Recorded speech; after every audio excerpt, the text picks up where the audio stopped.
Seguimos aquí en Tele12, Momento Especial, programa dedicado a lo que tiene que ver con la cuarentena, la pandemia del coronavirus, y no solamente lo que tiene que ver con la actividad policial, la actividad de servicios y demás, lo que últimamente se está desarrollando a diferentes momentos de esta situación es también la salud mental, algo que tiene que ver con el efecto Gran Hermano. ¿Qué quiere decir esto? El efecto Gran Hermano es que convivir 24 horas prácticamente todo el grupo familiar, donde se generan diferentes situaciones para los niños, los adultos mayores, como es la contención psicológica. Y es por eso que Silvina Gross, nuestra licenciada que viene normalmente los días miércoles, hoy vino para hablar sobre los efectos en la salud familiar. Muy buenos días. Buenos días a todos. Es una gran alegría estar acá, pero bueno, para tratar lamentablemente este tema, ¿no?, que nos está tocando vivir como sociedad. Me parece importante de destacar que no es poca cosa hablar de esta cuestión, ¿no?, de cómo cuidar la salud mental propia y la del entorno en la que estamos conviviendo en este momento.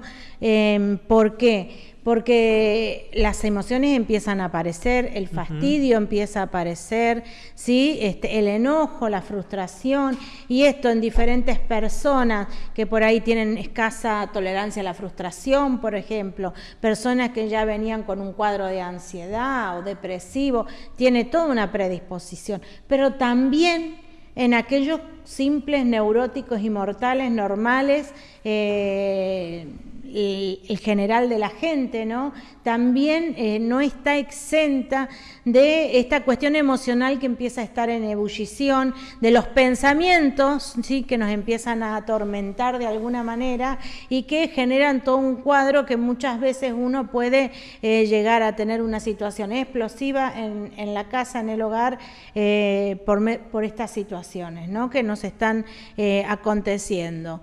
Hay estudios científicos realizados de larga data sobre los efectos psicológicos que produce el aislamiento. Y está comprobado hasta científicamente, ¿no?, esta cuestión de esta ebullición emocional, esta sensibilidad, esta irritabilidad, este cuadro que empieza a aparecer en donde los pensamientos empiezan de alguna manera a tener control de uno, principalmente en situaciones como estas, pensamientos de temor, pensamientos de enojo, algo que lo vimos muy en ebullición luego de la confirmación del primer caso de coronavirus en Venado Tuerto, en donde la gente se enoja como más allá de lo que hasta acá estaba enojado, ¿no? Yo decía por Facebook que un día uno se dio cuenta que el otro también era importante en esta sociedad en la que tantas veces hemos hablado de una sociedad egocéntrica, una sociedad que vive para sí mismo, una sociedad que a veces le cuesta tener empatía con el otro. De repente nos dimos cuenta que la salud y el bienestar del otro también es importante tanto como la mía, y esto también frustra al momento en darme cuenta que el otro no está teniendo los cuidados que se solicitan, ¿no? Entonces me parece que en primer medida es darse cuenta que esto es transitorio, esto tiene un día en donde esto se termina. Es cierto que probablemente no sea el 31 de marzo, según lo que se está informando, que todavía no está estipulado oficialmente, pero la probabilidad de que esto continúe y con la continuidad de la cuarentena, también vamos a ver estos escenarios en donde por ahí está todo el malestar familiar, vincular, que también puede ir agravándose, o individual, ¿no? Pero bueno, por eso digo, esto es transitorio, eso es lo que nosotros tenemos que tener muy en claro. Hay un día en donde esto termina y culmina, pero mientras tanto tenemos que aprender a cuidarnos psicológicamente, emocionalmente a nosotros y cuidar el entorno. Esto nos va a llevar a un esfuerzo o a un desafío familiarmente, o con aquellos que uno esté conviviendo, si no son justamente las personas de la familia, ¿no? Pero nos va a llevar a un desafío para entre todos aportar un granito de arena para hacer a la armonía familiar. Tenemos que ser conscientes de que esta situación habrá momentos que van a aparecer emociones de que no tiene sentido, quiero salir de acá, no aguanto más, no estoy mal. Esto, digamos, de alguna manera es normal que sucedan estas emociones, así como la irritabilidad, la angustia, la ansiedad, el temor, la depresión. Pero en este caso, qué importante es poder hablarlo con el otro. Saben, generalmente sucede en la familia que cuando uno se debilita, al otro lo encuentra fuerte. Entonces es importante tener esta mentalidad de equipo, trabajo en equipo. La familia, el lugar donde estoy conviviendo con otros seres humanos, se termina convirtiendo en un sistema de que se retroalimenta permanentemente. Entonces, generalmente en esta cuestión tenemos que tener muy en claro el no entrar en pánico, el apoyarnos unos a otros. Cuando estamos debilitados, angustiados, temerosos, poder decirlo, poder ponerlo en palabra para apoyarnos en aquel que está más fuerte, ese que está más fuerte, no tener por ahí la actitud incorrecta de enojarse, de frustrarse o de maltratar al otro porque está debilitado, porque en el paso de los días puede suceder exactamente lo contrario. Entonces, tener una actitud de colaboración, de compañerismo, poder poner en palabras, evitar los conflictos que tengan que ver con el enojo, en qué medida, ¿no? En algún momento puede haber cierta irritabilidad, pero es importante que cuando estoy enojado por algo, no llegue a esos momentos explosivos en donde se revienta de ira y de enojo, sino que se puedan ir hablando las cosas y se puedan, de alguna manera, antes de llegar a ese punto donde uno no controla el enojo, poder decirle al otro, diplomáticamente también, ¿no? Una cosa, yo siempre digo, una cosa es estar diciendo porque vos, y otra cosa es decir, mira, a mí me está pasando esto, a mí me está enojando esto, a mí me está molestando esto, ¿no? Entonces, poder hablarlo antes de que ese enojo embargue todo y explotemos, y también al otro, al que escucha del otro lado que el otro miembro de la familia está enojado, poder también no continuar la situación, ¿no? O cuando hay alguien que tiene un problema de enojo, no continuar la discusión, porque en otros momentos nos vamos de casa, en otro momento, en algún momento te toca salir a trabajar. Acá te vas al baño, te vas a la habitación, a la terraza. Claro, pero en este momento, claro. No sé cuántas sean las posibilidades de irse aunque sea al patio. Bien. Silvina, el tema de la salud mental tiene que ver también con el factor de la distracción, de generar actividades lúdicas, recreativas, y también no la sobreinformación de noticias negativas. Lo justo y necesario se recomienda. Exactamente, ¿no? Tenemos ahora, abrimos cualquier tipo de red o abrimos la televisión y nos encontramos todo el tiempo con coronavirus. No atosigarnos de información es importante porque nos terminamos tan enfocados en esto, y es totalmente nocivo porque de alguna manera los seres humanos nos alimentamos de palabras. Y si todo el tiempo estamos escuchando las palabras de alerta, las palabras de enojo, las palabras del otro lado de cuidarse, que me parecen bárbaras, pero si nos sobreinformamos, nos vamos a cargar de tanta tensión interna que tampoco nos va a hacer bien.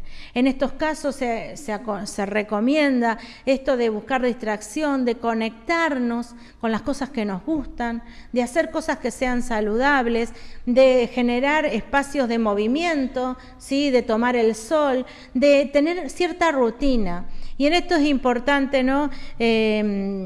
Muy importante, a los fines de, en los días sucesivos, cuidar nuestra salud mental y el de nuestro entorno. Digo, tal vez hoy no sea tan importante para mí, total, hoy estoy bien, pero tenemos que pensar en tener ciertos cuidados por los días que siguen, y porque no sabemos de alguna manera cómo nos puede llegar a afectar la semana que viene, por ejemplo, ¿no? Más cuando digan se prorroga la cuarentena el 31. Claro. Entonces, tenemos que tener ciertos cuidados. Parte de estos cuidados es tratar de poder diferenciar entre el día y la noche, de poder diferenciar entre el fin de semana y la semana. Ha pasado eso.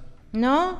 De poder festejar, o sea, tocó tu cumpleaños y estás solo con tu familia, y ella es una gran frustración, pero no nos olvidemos de festejar.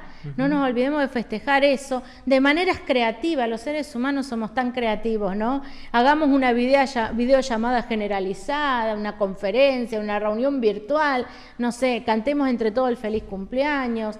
Ayer justamente veía un posteo de una nenita que cumplía años en Rosario, y justamente entre todos los balcones le cantaban el feliz cumpleaños porque era una criaturita que viste que para los chicos es muy importante esto. Claro, cambiar las costumbres, adaptarse al contexto y demás, y bueno, la salud en general va a eso, ¿no? Sobre todo las personas mejor mayores que viven solas en la casa y antes estaban acostumbradas, a lo mejor salían a la vereda a hacer los mandados y ahora no lo pueden hacer, porque eso también, en cada franja etaria hay diferentes situaciones, el adulto mayor, el niño, el adolescente, que les cambian los modos de vida, de convivencia también. Exactamente, ¿no? Y en el caso de los adultos mayores, me parece que qué bueno entre los familiares que contienen a ese adulto y que por ahí no están en esa casa y tampoco pueden ir a visitarlo, pero qué bueno que, y no solamente en este caso, sino en las personas que viven solas, organizar una red en donde nos estemos comunicando, pero no esta cuestión, viste, que a veces pasa, todos llaman a la vez. Y el resto del día no llamó nadie, claro, ¿no? Entonces, bueno, si hay un abuelo o una abuela que viven solos y por ahí tienen a sus nietos, sus hermanos, sus hijos, sus yernos, sus nueras, poder ir a organizar una red interna de yo la llamo a tal hora, vos la llamas a tal hora, digo, para que de alguna manera vayámonos sosteniendo. Y no solo en el caso de las personas mayores, sino que nos podamos sostener en aquellos casos de personas que viven solas o que están más vulnerables o que son más vulnerables psicológicamente porque ya tienen algún cuadro psicopatológico preexistente y por ahí se hace complicado. Es importante esto de organizarnos, de ser flexibles, ¿no? Y también muy importante esto de empezar a hacernos rutinas. La gente que está trabajando en su casa no le cuesta tanto porque tiene algo que los convoca. Pero el tema es aquellos que quedaron sin un solo trabajo, ni siquiera en la casa, claro, y quedan con todo ese tiempo libre. Bueno, qué importante es armarnos una rutina, no dejar que el ocio nos maneje la vida, porque termina siendo muy contraproducente, porque cuando nosotros estamos aburridos o estamos sin hacer absolutamente nada, tendemos a pensar demasiado, no siempre, y el sistema en este momento, lo social es un caldo de cultivo para no tener los mejores pensamientos que nos animen. Entonces, qué importante es ocuparnos, porque eso nos va a prevenir del malestar y de la inestabilidad emocional. Bueno, Silvina, gracias por haber venido a contar estas cuestiones que tienen que ver cómo afrontar a través de lo psicológico, y es lo más básico, distraerse, tratar de no hacerse problema y cuidarse. El tema que a veces vemos que otros no lo respetan y bueno, también nos enoja. Pero bueno, calmarse un poco y llevarlo, el que pueda en familia lo disfrute, y si no así en las redes sociales con el buen uso. Sí, y tratar... Esta sociedad la construimos entre todos, ¿no? Y si bien hay gente que transgrede, qué importante es no subirnos a esa ola de violencia y agresividad, digo, porque hay las personas que transgreden nos generan enojo, ¿no? Pero no fomentemos esto, porque lo último que necesitamos en este momento es una escala de la violencia, ¿no? En un momento en donde todos somos sensibles a un montón de situaciones. Entonces, bueno, cuidémonos, cuidemos nuestro entorno, cuidemos la armonía familiar o de la gente con la que estoy viviendo, porque es una manera de ir previniendo el malestar emocional, psicológico, con el paso de los días. Muy bien, Silvina, gracias por haber venido. Nos vemos la próxima semana seguramente en otra situación, en otro contexto. Nosotros nos vamos a la pausa, al regreso más Tele 12, aquí en la pantalla del 12.